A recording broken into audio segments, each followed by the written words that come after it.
Seterusnya kita jemput Encik Husni Khatimi. Di mana tadi ya? Hai, Assalamualaikum. Waalaikumsalam. Ada sedikit noise. Saya harap siapa punya yang noise tu mungkin boleh tolong mute dulu sementara. Sudah sarapan Encik Husnil? Ringan je. Ringan je. Okey, samalah. Okey, baik. Boleh kita boleh mulakan? Okey, boleh. Dipersilakan.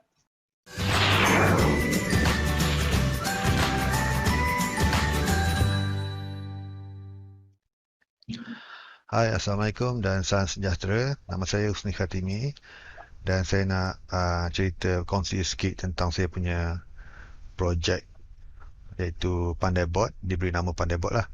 So, PandaiBot ni dia buat untuk aplikasi Telegram.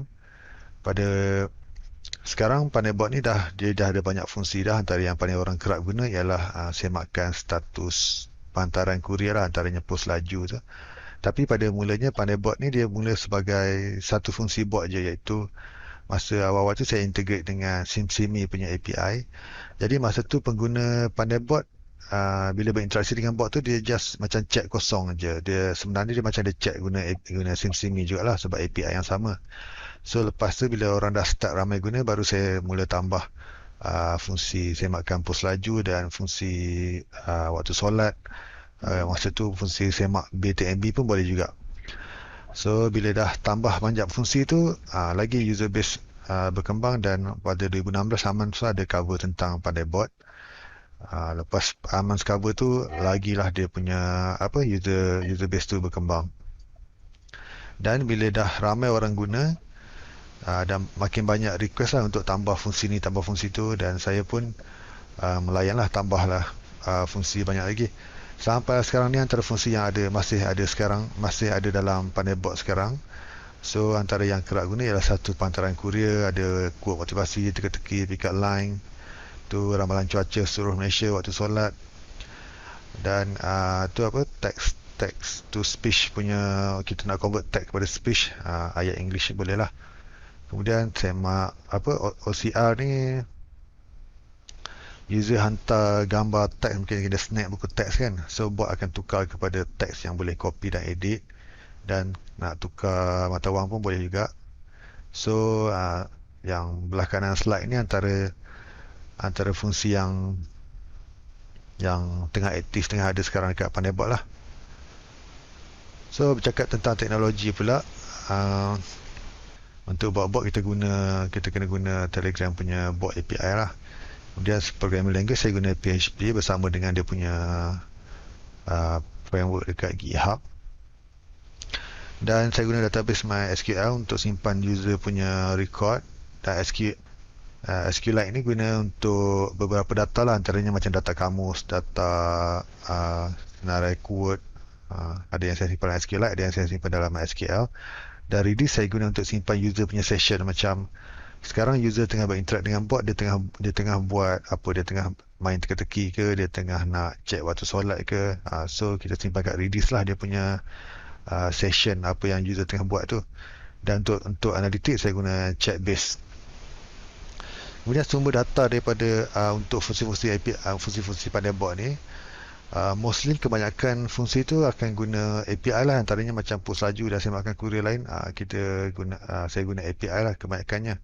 Ada yang tak ada API, kita akan guna web scraping. Yang lain macam pick-up line, teka-teki, semua tu simpan dalam database, kita kumpul daripada internet, kompilasi apa semua kan. Dan untuk fungsi news, ambil daripada RSS punya ni lah, source. Kemudian ini statistik PandaiBot sekarang. Akaun aktif 150,000 ni akaun yang memang berinteraksi dengan bot lagi. Sebab Telegram dia benarkan user untuk delete akaun anytime dan recreate akaun baru anytime. So dalam database PandaiBot tu sebenarnya ada banyak lagi, tapi ada yang dah delete akaun, ada yang dah remove bot daripada conversation. So itu tak dikira aktif lah. Yang aktif hanya 150,000 lebih kurang. Dan hari yang paling aktif untuk bot punya request, ramai user guna bot, ialah pada hari Ahad dan Isnin. Mungkin sebab bila Ahad Isnin tu diorang dah mula start nak check dia punya parcel kat mana kan. Dan top 3 command yang diguna dalam PandaiBot ialah pos laju, JNT dan WhatsApp ni, ni WhatsApp untuk apa? Kita send WhatsApp tanpa save nombor ke dalam telefon. Yang lain-lain itulah waktu solat dan dijawabkan mostly pasal courier lah. Seterusnya, ni penambahbaikan yang saya plan untuk Pandai-Bot ni, iaitu yang pertama sekali bot API version 5. Sekarang yang currently tengah guna version 4, tapi Telegram baru announce dia punya bot API version 5. Ada antara fungsi yang menarik saya nampak ialah kita boleh host sendiri bot API server tu. So kita boleh, saya rasa kita boleh macam increase dia punya bot punya performance tu lah, dan ada few limitation yang kita boleh bypass kalau kita host sendiri API server ni. Saya rasa lah, sebab saya belum cuba lagi. Dan lagi satu, saya akan aktifkan balik. Dulu saya pernah buat juga Pandai-Bot yang versi FB Messenger. So lepas ni saya akan cuba aktifkan balik Pandai-Bot di Facebook. So orang yang tak guna Telegram boleh chat di Facebook jugalah, guna fungsi yang sama tapi di Facebook ataupun di Messenger. Kemudian untuk potensi monetization, saya nampak Pandai-Bot ni dia ada potensi untuk periklanan, sebab kebanyakan orang yang guna Pandai-Bot ni dia semak courier kan. So dia yang jenis online shopping punya orang ataupun online seller punya orang. So potensi untuk iklan niche tu adalah, dan mungkin saya boleh buat langganan untuk macam kalau nak guna fungsi tertentu ni kena ada subscription ke. So tu antara potensi monetization yang saya nampak dalam Pandai-Bot ni. So saya nak tunjuk demo sikit antara cara guna Pandai-Bot ni kan. Okay.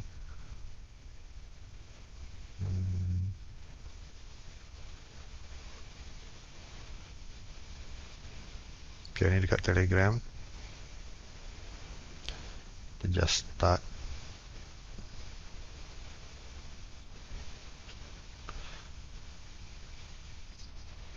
So ni senarai command yang Pandai-Bot ada sekarang lah. Contoh macam ambil teka-teki So bahasa Malaysia, dia bagi soalan dan interact macam ni lah. So kalau tengok cuaca,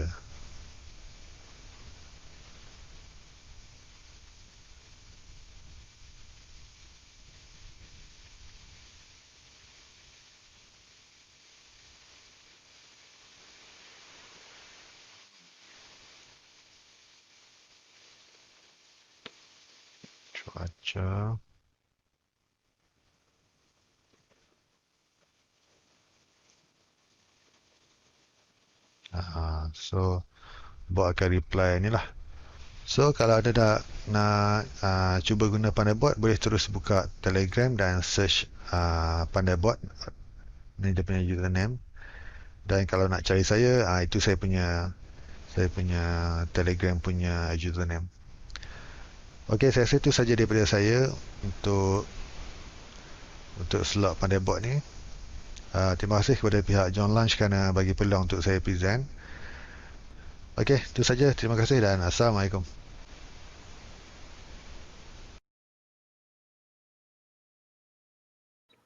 Waalaikumsalam. Terima kasih Encik Husnil.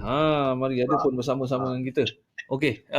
Okey, ada kita boleh teruslah, memandangkan banyak yang bertanya. Kita terus kepada soalan yang diterima. Ada sendiri pun ada menulis ada approach dengan kerjasama dengan mana-mana platform jodoh. Okey. Itu soalan ada soalan yang saya perasan tadi tu, siapa yang pick up line semua ni, siapa yang tulis ni? Kebanyakan data-data macam tu saya kumpul daripada internet lah, macam kita cari dekat website ke blog ke kan, so kita compilekan dalam satu database dan guna dekat Pandai-Bot lah. Ramai mungkin nak, kalau tak keberatan lah kan, ramai nak tahu dia punya sumber-sumber dia kan. Contohnya jadi kalau macam cuaca ni sumber-sumber dari mana? Dari API Max sendiri. Meteorologi apa? Jabatan Kaji Cuaca Malaysia kan. Dia orang menyediakan API sendiri lah. Faham. Baca ni business ke atau macam mana, how do you retain? Ada yang tanya ni, Syamir lah yang tanya ni berkenaan bisnes semua ni kan. Saya rasa mungkin partly modalnya nak running tak besar. Kan, tapi kalau nak perjelaskan sendiri potensi bisnes ke projek personal sahaja ke? Dia memang projek personal saja. Sekarang pun memang projek personal saja. Dan dia pun run dekat minimum punya package dekat Digital Ocean macam yang sekarang apa $5 kan. So Pandaybot just perlukan that spec saja. Dia tak perlukan spec lebih-lebih lah sebab mostly proses pun dia done by macam simpan ke dalam database local ataupun kita request API. Yang API server tu yang buat the load proses semua kan. So Pandaybot sendiri dia tak perlukan resource yang tinggi sangat lah. Melainkan time peak hour, time semua nak check post laju, semua nak check tracking kat mana kan. Time peak tu akan jam sikit lah kadang-kadang. Pernah ke ada pengalaman yang masa macam tu? Walau pernah dan kerap. Antaranya hari Ahad dan Isnin tu lah. Dia sebab Telegram dia bila kita request dan dia start, dia akan queuekan message tu. Dia tak terus kill dan tak terus ignore. So bila orang check dia akan reply lambat tapi dia still akan reply juga. Dia still akan proses jugalah. So tak ada masalah lah. Maknanya hari tu 11-11 masalah lah. Ada fail juga lah. Okey. Yang ini apa beza check post laju dekat Pandai dengan dekat website? Beza dia itulah macam saya terangkan dekat video presentation tadi. Bila kita nak check post laju tu, contoh kita pakai handphone kan. Kita buka website post laju tu, dia nak load image lah, belakang dia CSS, JavaScript dia semua kan. Page tu berat dan heavy. Berbanding dengan bot ni, dia just send satu message text tu yang sangat ringan lah. Kalau dalam data dia ada berapa bit je lah. Hantar dan reply tu sangat responsif dan cepat lah. Berbanding nak load website semua akan makan data, makan internet semua. Saya pun macam tengah tengok juga Pandaybot kan. Rasa sebab ini senang kita nak check, tak payah nak download app pakai. Kebetulan Telegram memang dah ada. Walaupun jarang-jarang kita kena tengok apa yang ada sekarang ni. Kita ada post laju, JNT, Ninja Van, Lex, SPX, Skynet, Citylink, GDEX, ABX, Airpack, Takubin, DHL, UPS, TNT dan FedEx. Tapi tak ada saya tahulah mungkin perlu dibangunkan berbeza ke, tak ada satu yang dia auto pandai nak cari mana kurier ke? Saya pun rasa ada plan nak buat macam tu juga, cuma nombor tracking tu ada yang tak standard. Macam saya pasal yang DHL punya ada yang pendek dan ada yang panjang, berbeza lah. Ada yang domestic dengan international. So mungkin feature boleh buat juga untuk spesifik punya courier, tak semua lah yang auto detect tu. Rasanya mungkin boleh buat juga. Okay, kita tengok apa lagi yang ada Dia ada quote, teka-teki, pick up line, cuaca, news, waktu solat, kiblat. Kiblat ni buat macam mana? Kiblat tu dia just akan reply link kepada kiblat finder daripada Google. Okay. Just nak bagi nampak gempak lah, banyak features. Ingatkan kau ada widget keluar kan, kat sini ada compose dalam Telegram, tak pernah pula saya tahu kan. Manalah tahu, kita kadang tak ikut sangat. Buat API version 5 ke? Boleh try. Kamu nak cakap skill ni. Dia macam command prompt ni. Betul. Betul kan? Type base lah. Macam kita buka DOS kan, terminal kan, command menarik ni. Dia bila macam ni pun ada peminat-peminat tertentu dia kan. Dia lebih biasa pandai begitu. Tag tu suara tu menarik. Sebab Telegram tu dia ubah dia punya command tu jadi macam kita boleh klik dan touch kan, so kita tak perlu type banyak lah, tu yang best tu. Okey. Ada apa-apa servis yang baru ke pakai donator, donate. Yang ni menarik ni. Donate ni kita donate ke mana? Saya try. Jadi lupa dia nak minta duit lah tu. Sila maklumat anda belum diisi. Sila untuk kemas ini. Jadi kena simpan details dulu lah. Sebab nak submit ke payment gateway punya tu dia ada macam email, nombor telefon sikit kan. Alright. Dia maksudnya ada widget-widget macam ada jenis form yang kita boleh buat dalam Telegram ni. Saya tak tahu, saya tak pernah buat development dalam Telegram ni. Jadi saya baru klik yang me tu, baru keluar ada form, boleh isi nama, email, telefon, business, URL lah. Itu macam yang diperlukan. Kita tengok, saya pula hogging, kita tengok ada apa-apa soalan tak. Sebab kadang kita buka kat feed, kadang kita buka dekat Q&A. Tapi menarik lah. Semua tu ada main. Yang selain daripada yang ini kata macam bila buat Facebook tu pula, Apa cabaran dia kalau berbanding buat untuk Telegram ni? Facebook satu API dia cepat update dan cepat berubah. Lepas tu lagi satu dia punya limitation dalam dia punya API tu. Contohnya macam yang paling obvious sekarang saya ada masalah dengan button tu. Macam quick reply dalam Telegram kan, bila kita klik waktu solat, kita akan showkan button 14 button untuk 14 negeri Malaysia kan. Tapi dalam Facebook dia limit quick reply button tu 11 saja. So dari situ saya kena pecahkan lah, macam bahagian satu separuh negeri, bahagian dua separuh negeri. So kod dia akan berubah dekat situ lah. Ada beberapa limitation lain yang macam tu lah yang akan mengganggu sikit development. So kita nak kongsi kod yang sama tu agak susah sikit lah. Tapi bila macam, dengan device, dengan app macam ni, dia tak allow kita kepada device lah kan? Kita tak boleh nak dapat GPS ke apa ke? Boleh juga sebab bot tu dia ada satu lagi API dia untuk request location. So user akan approve Telegram lah, allow location tu. Still boleh juga lah. Kalau ada yang itu mungkin tak perlu tanya location kan, boleh mencadangkan dia pakai GPS ke kan?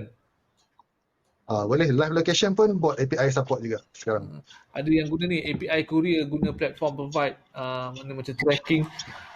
Apa soalannya ni? Amin Fauzi daripada Toyib Bay. API courier guna platform provider mana? Tracking more ataupun aftership ataupun direct kepada setiap satu?